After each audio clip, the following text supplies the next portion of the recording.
Hello student. आप सब कैसे हो? मैं आशा करता हूँ कि आप सब ठीक होंगे। तो मैं बता दूँ कि कल एक थोड़ा सा मिस्टेक हो गया था। कल जैसे में गाय नहीं होगा, जैसे में राम होगा। तो चलिए हम फिर से बिहार परीक्षा तैयारी के नंबर 1 चैनल को सब्सक्राइब कर ले। हमारे चैनल का नाम है इंडियन एजुकेशन। मानव नेत्र के किस भाग पर किसी वस्तु का प्रतिबिंब बनता है? तो इसका राइट आंसर हो जाएगा ए, कार्निया पर। चलिए चलते हैं आगे की ओर। तारों के टिमटिमाने की व्याख्या किस सिद्धांत पर आधारित है? तो इसका राइट आंसर हो जाएगा अपवर्तन के सिद्धांत पर। अपवर्तन के सिद्धांत पर। 3 नंबर सवाल की ओर। नेत्र लेंस की फोकस दूरी अधिक हो जाने से कौन सा दृष्टि दोष होता है? तो इसका राइट आंसर हो जाएगा बी, दूरदृष्टि दोष। चलिए अब चलते हैं 4 नंबर क्वेश्चन की ओर। नेत्र में किसी वस्तु का बना प्रतिबिंब होता है? तो इसका राइट आंसर हो जाएगा वास्तविक और उल्टा तथा छोटा। इसका राइट आंसर सी होगा। चलिए चलते हैं 5 नंबर क्वेश्चन की ओर। जो नेत्र निकट स्थिति वस्तुओं को स्पष्ट नहीं देख पाता है, उस नेत्र में होता है। तो इसका राइट आंसर हो जाएगा ए,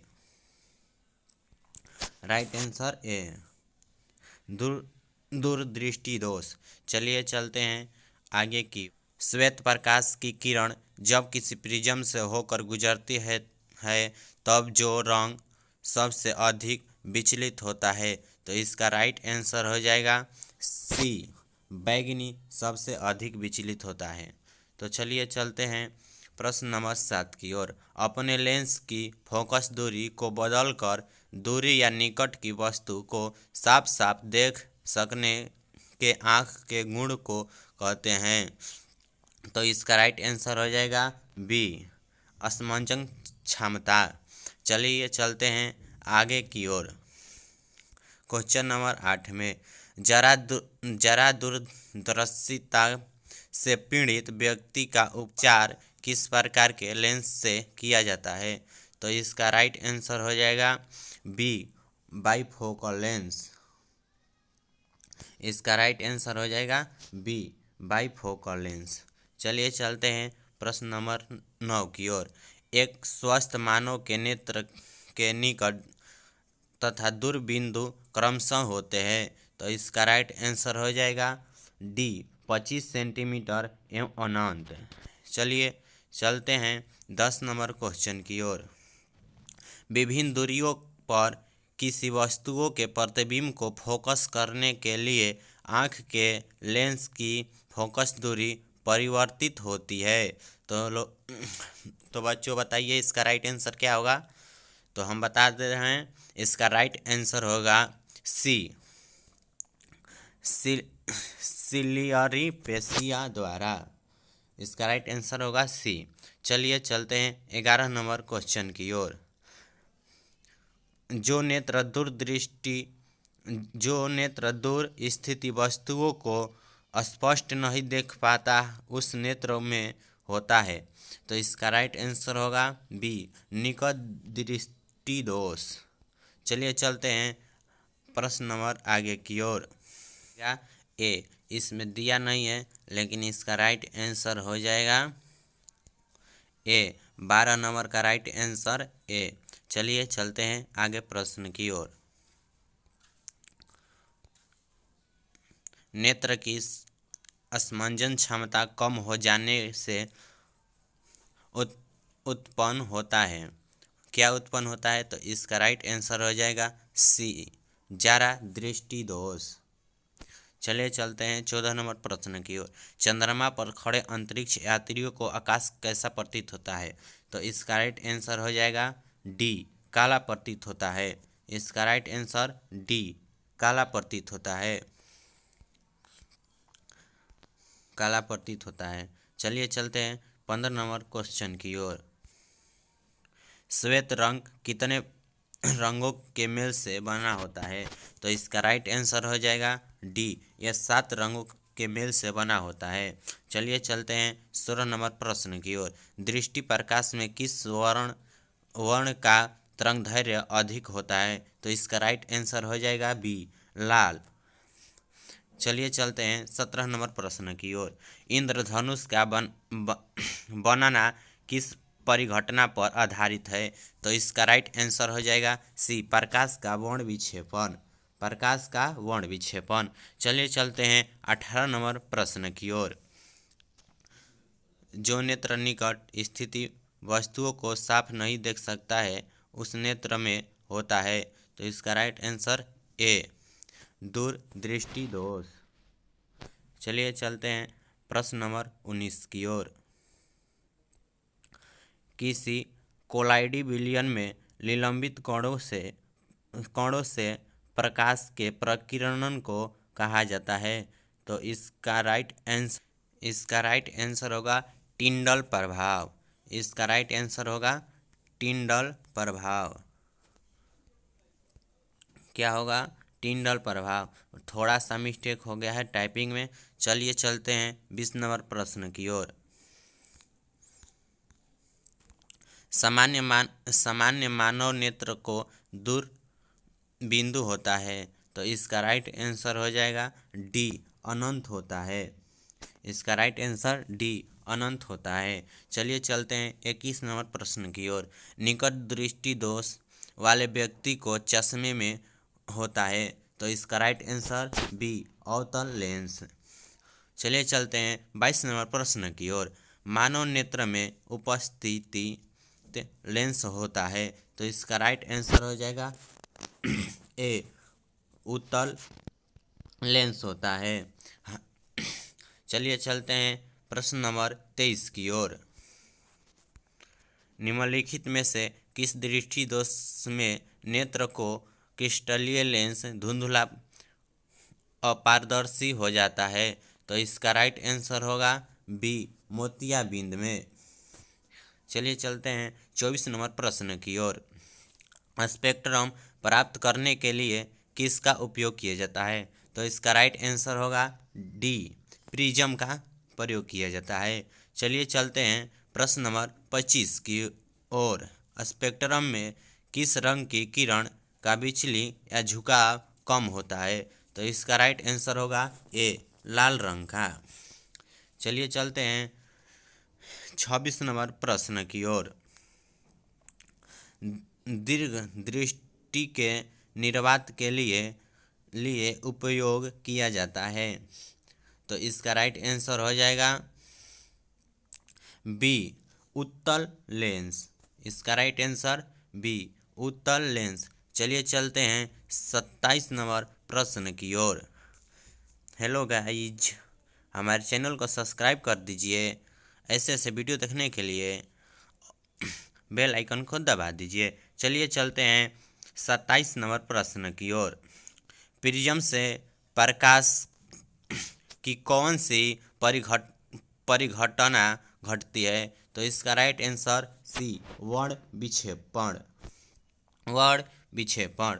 चलिए चलते हैं 28 नंबर प्रश्न की ओर। प्रकाश के किस रंग का तरंगदैर्घ्य सबसे कम होता है? तो इसका राइट आंसर होगा ए, बैंगनी का सबसे कम होता है। चलिए चलते हैं 29 नंबर प्रश्न की ओर।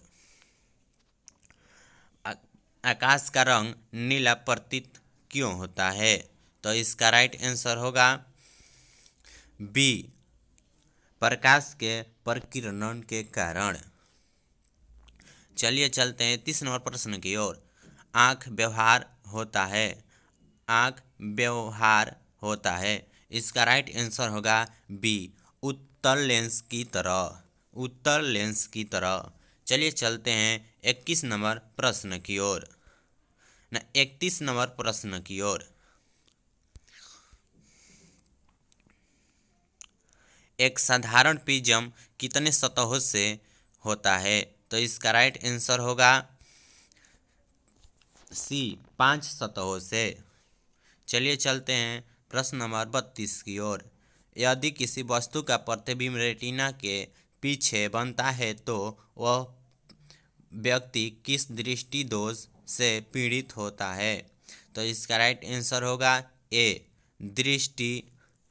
दूरदृष्टि दोष से। चलिए चलते हैं प्रश्न नंबर 33 की ओर। किसी माध्यम में छोटे छोटे कणों के निलंबित को कहा जाता है? इसका राइट आंसर होगा ए कोलाइडी बिलियन। थोड़ा सा हमारे कंप्यूटर महाशय में कुछ हो रहा है, थोड़ा रुकिए, हम इसको ठीक ठाक कर लें। इसका राइट आंसर होगा क्या? हमारे चैनल को सब्सक्राइब करें। इंडियन एजुकेशन आपके सभी समस्याओं को हल कर देगा। जितने भी मैट्रिक बोर्ड परीक्षा 2023 में पूछे जाने वाले सवाल है, आपको competitive, most important, very very important सभी क्वेश्चन इसी वीडियो में, ऐसा ही वीडियो में करा दिया जाएगा। हमारे चैनल को सब्सक्राइब करें और ऐसे ही वीडियो देखते रहें। चलते हैं 34 नंबर प्रश्न की ओर। नेत्र गोलक का व्यास कितना लगभग होता है? तो इसका राइट आंसर होगा ए। इसका राइट आंसर ए 2.3 सेंटीमीटर। चलिए चलते हैं 35 नंबर प्रश्न की ओर। विद्युत सिंगलन कौन उत्पन्न करता है? इसका राइट आंसर होगा बी प्रकाश सुग्रीही। चलिए चलते हैं प्रश्न नंबर 36 की ओर। सिंगलोनों की व्याख्या कहाँ होती है? सिंगलोनों की व्याख्या कहाँ होती है? तो इसका राइट आंसर होगा ए मस्तिष्क में इसका व्याख्या होता है। चलिए चलते हैं 37 नंबर प्रश्न की ओर। मानव नेत्र में किस प्रकार का लेंस पाया जाता है?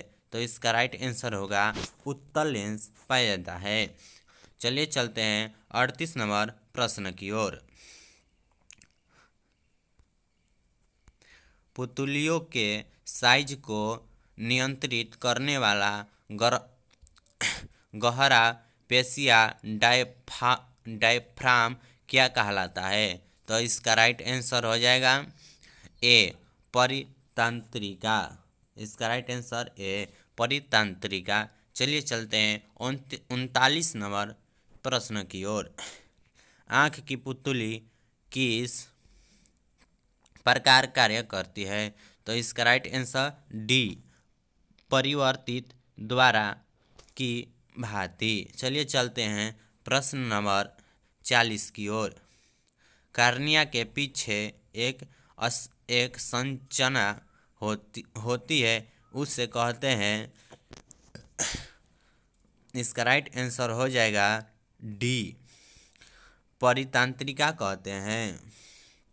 चलिए चलते हैं 41 नंबर क्वेश्चन की ओर।